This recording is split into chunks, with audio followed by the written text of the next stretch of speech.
Hello, my name is Margaret Jasinska and I'm a naturopath who works at the Dr. Sandra Cabot Clinic in Sydney. I've co-authored a book with Dr. Cabot called The Breast Cancer Prevention Guide, and I'd like to tell you how you can reduce your risk of breast cancer. Breast cancer is a frightening illness. Worldwide, one woman is diagnosed with breast cancer every 29 seconds. And every 75 seconds, one woman in the world dies of breast cancer. Breast cancer is the condition that most women fear more than any other disease. And that's largely because they think that there's nothing they can do about it. They feel powerless in their ability to prevent breast cancer. Most women know that if they want to reduce their risk of osteoporosis, they can get enough calcium in their diet, they can do some exercise, they can get enough vitamin D. If they want to reduce their risk of a heart attack, they can make sure their cholesterol isn't too high and they can get some exercise. But most women don't think there's anything at all they can do to reduce the risk of breast cancer. But the good news is that there's heaps that you can do. For example, make sure that you get enough vitamin D in your body. Vitamin D can help reduce the risk of several types of cancer, such as breast cancer, prostate cancer, colon cancer, lung cancer. Every time our skin is exposed to sunlight, the cholesterol in our skin is converted into vitamin D. But for the average person that works indoors, they don't manufacture enough vitamin D in their body. You can ask your doctor to do a blood test for you to measure your level of vitamin D, and most people are actually deficient. If you have dark skin, you're going to need to spend more time outdoors than a fair-skinned person will to get enough vitamin D. If you use sunscreen, that will inhibit your body from being able to make vitamin D. It's important not to get sunburned. However, please remember that some sunlight is vitally important for good health because of vitamin D. Women who are vitamin D deficient at the time of being diagnosed with breast cancer are 94% more likely to have their cancer spread, and they're 73% more likely to die from breast cancer in the next 10 years than women who aren't vitamin D deficient. So it's extremely important to get enough vitamin D in your body. Interestingly, overweight people are commonly vitamin D deficient because it's a fat-soluble vitamin.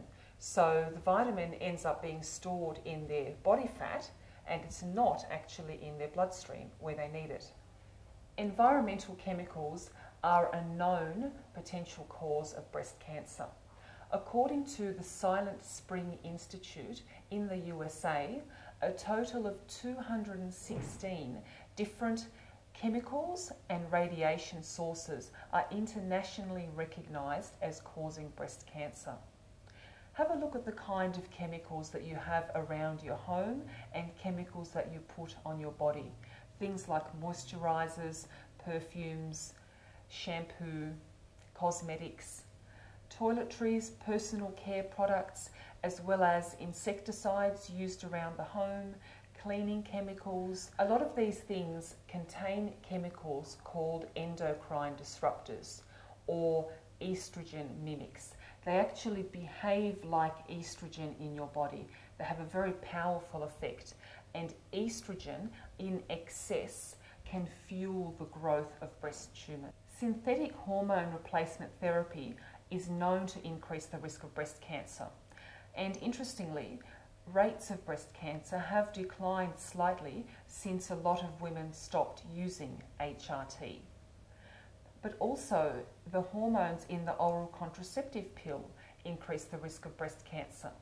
According to the World Health Organization, oral contraceptives are a class 1 carcinogen, meaning they're a known cancer causer. So they're in the same list of chemicals such as formaldehyde and benzene that are known to cause cancer. Also, the hormones made in your own body can either protect against breast cancer or make you more likely to develop it. progesterone deficiency is known to greatly increase the risk of breast cancer. If you are deficient in progesterone, you're 5 times more likely to develop premenopausal breast cancer than women who aren't progesterone deficient. So the 2 main female sex hormones are estrogen and progesterone. Estrogen is mainly produced in the first half of the menstrual cycle, and progesterone is produced in the second half. Some possible symptoms of progesterone deficiency include things like heavy, painful menstrual periods, fibroids, endometriosis, mood swings before a period, and polycystic ovarian syndrome. All women with polycystic ovarian syndrome don't have enough progesterone in their body, and they have too much estrogen in their body, which is a big risk factor for breast cancer. So it's vitally important that you work on balancing your hormones and make sure that you do have enough progesterone. You can also reduce your risk of breast cancer by making sure that you have plenty of phytoestrogens in your diet. Phytoestrogens are plant estrogens, and they're found in foods like nuts, seeds, legumes, lentils. So the plant estrogens actually have the ability to bind to the estrogen receptors in your breast cells, but they have a gentle effect. So they can help to protect your breast cells from more powerful and potentially harmful estrogen, either estrogen made in your own body or the estrogen-like chemicals found in the environment. Flax seeds are an excellent source of phytoestrogens, but in order to absorb the phytoestrogens from flax seeds, you'll need to have them ground. So just eating whole flax seeds, either in bread or muesli bars, won't give you the benefits. You need to grind the flax seeds, ideally at home in a coffee grinder. Grind small amounts at a time and consume them quickly. You can add them to a smoothie or with a cereal or over chopped fruit. It's also important to make sure that you're not overweight and that you don't have a high blood sugar. Many people don't associate being overweight with an increased risk of cancer, but it does increase your risk of all types of cancer, including breast cancer.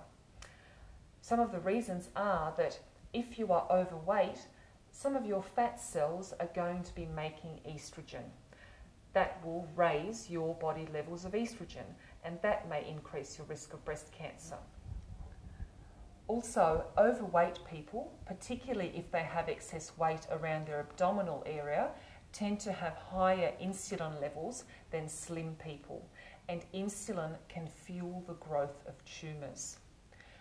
Whenever we eat sugar or high carbohydrate foods like bread, pasta, rice, potatoes, breakfast cereals, all those foods make your pancreas release insulin and your liver release insulin-like growth factor 1. If you eat a lot of those foods regularly, you're going to have high levels of those 2 hormones. And if there are any cancerous cells in your body, insulin and insulin-like growth factor 1 act like fertilizers. They'll promote the growth of tumours. Our book called The Breast Cancer Prevention Guide also tells you what to do if you've already developed breast cancer in the past and you want to prevent a recurrence. It'll tell you what you need to do if you currently have breast cancer, and which supplements and which herbs are safe and beneficial to use while receiving chemotherapy or radiotherapy, and which ones are best avoided. Our book, The Breast Cancer Prevention Guide, is available from our website, which is www.cabothealth.com.au.